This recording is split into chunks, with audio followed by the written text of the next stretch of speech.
Pemirsa, kembali di Butiran Ilmu, kita masih membahas mengenai kesucian dan kebersihan. Menyenangkan sekali bersama kita hadir Pak Kiai Haji Ali Mustafa Yakub yang juga merupakan Ketua LAPHI gitu ya Pak Kiai ya? Lebih dulu IPIM sekarang, IPIM. Jadi IPIM. Ikatan Persaudaraan Imam Masjid. Oh, LAPHI itu yayasan saja dulu. Ya. Ini imam masjid ngumpul semuanya seru banget ya seluruh Pak Kiai. Indonesia ada. Iya. Nah, kita kembali lagi ya Pak Kiai ya. Kita tadi membahas mengenai hadas dan najis. Sudah dibedakan lah ceritanya. Tapi hadas dan najis pun katanya ada bermacam-macam.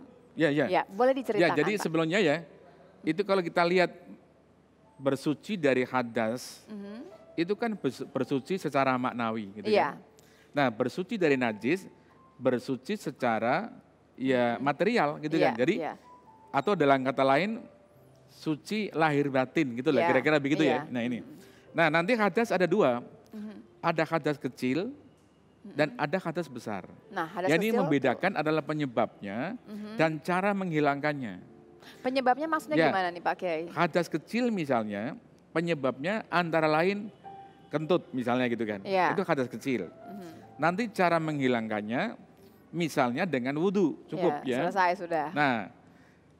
Sementara hadas besar itu adalah penyebabnya misalnya karena junub tadi ya, atau karena perempuan men gitu kan.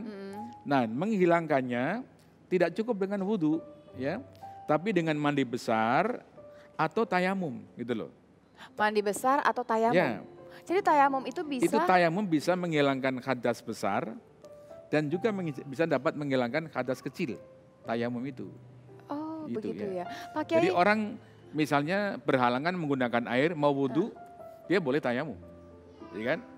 Tapi orang juga misalnya kena hadas besar, ada halangan untuk menggunakan air, dia boleh tayamum. Gitu loh. Oh, tapi kalau ada air tetap aja harus mandi. Ya saya katakan kalau ada air tapi dia berhalangan karena sakit misalnya. Misalkan. Ibu dokter kan tahu sakit ini. Yang itu boleh dengan tayamum itu kan. Nah kalau najis bagaimana Pak Kiai? Nah najis pertama ada 3 macam najis ya.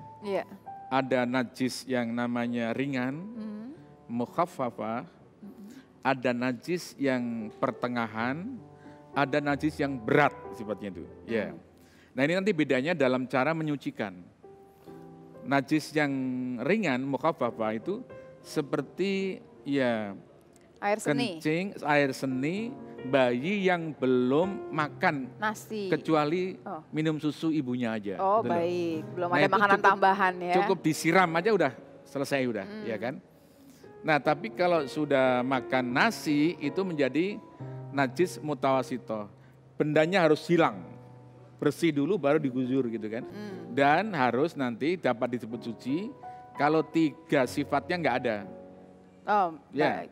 Rasa, warna, dan baunya nggak ada gitu. Kalau 3 sudah nggak ada suci.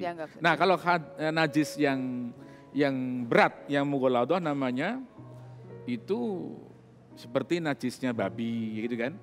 Anjing itu cara menyucikannya dicuci 7 kali, menurut suatu pendapat, salah satunya dan pendapat lain salah satu itu adalah yang pertama campur dengan debu, gitu loh itu. Oh, jadi harus dicuci campur dengan debu? 7 kali, tapi salah satunya atau yang pertama harus ada dengan debunya. Dicampur dengan debu, itu kan. Oh. Nah itu. Jadi debu itu ternyata dapat menyucikan seperti walaupun dia tidak bersih ya. Ya katakan nggak bersih. Dia tidak bersih, tapi dia kalau lantai kena debu kan nggak bersih kan. Nah, dia mensucikan. Tapi menyucikan itu kan. Ini kita mesti itulah mengerti nih. rahasia Allah ini. Ya gitu kan. Apa cerita di balik debu sebetulnya? Nah banyak orang mencoba meneliti ya. Karena debu ini antara lain punya zat-zat yang, ini hikmah saja ya. Iya. Hikmah saja. Hikmah itu boleh ada, boleh tidak. Tapi kita tetap memakai aturan agama. Dapat mematikan kuman-kuman gitu kan. Debu nah, ini. Makanya seperti orang meninggal dikubur itu nggak busuk, ya kan? Nggak busuk kalau debu. Jadi karena kuman-kuman juga pada mati semuanya gitu kan. Ini salah satu penelitian seperti itu. Iya, Pak Kiai. Dan hikmahnya yang kedua ya, Hikmah yang kedua itu orang akan mudah mendapatkan debu daripada mendapatkan air. Di mana saja debu itu ada. Debu itu ada, mestinya dikejar bisa. Nah ini debu dapat dipakai untuk menyucikan. Ini menurut mayoritas ulama ya. Kalau menurut madhab Maliki itu tidak harus dengan debu. Dengan apa saja yang ada di atas bumi itu boleh. Maksudnya seperti apa nih Pak? Pohon boleh. Batu boleh. Caranya bagaimana kalau dengan batu? Ini batu ya, iya. Begini aja udah untuk tayamum. Makanya kalau Mbak Lola datang ke negeri Maroko, iya. Masuk ke masjid itu di pojokan-pojokan, di tepi-tepi itu banyak batu. Itu banyak batu ditaruh itu. Saya tanya waktu itu, ini batu itu untuk apa? Gitu kan. Kawan-kawan menjawab, Pak di sini kalau udah musim dingin, orang berat untuk wudhu karena airnya dingin sekali, sudah hampir beku gitu kan. Akhirnya mereka tayamum aja pakai batu yang ada di masjid. Oke, ada satu pertanyaan, ini menarik sekali pemirsa. Kalau kita punya hadas kecil dan hadas besar bersamaan, apakah menyelesaikan hadas besar, hadas kecilnya dengan otomatis ikut hilang? Sesaat lagi akan dijawab oleh Pak Kiai di sini di Butiran Ilmu.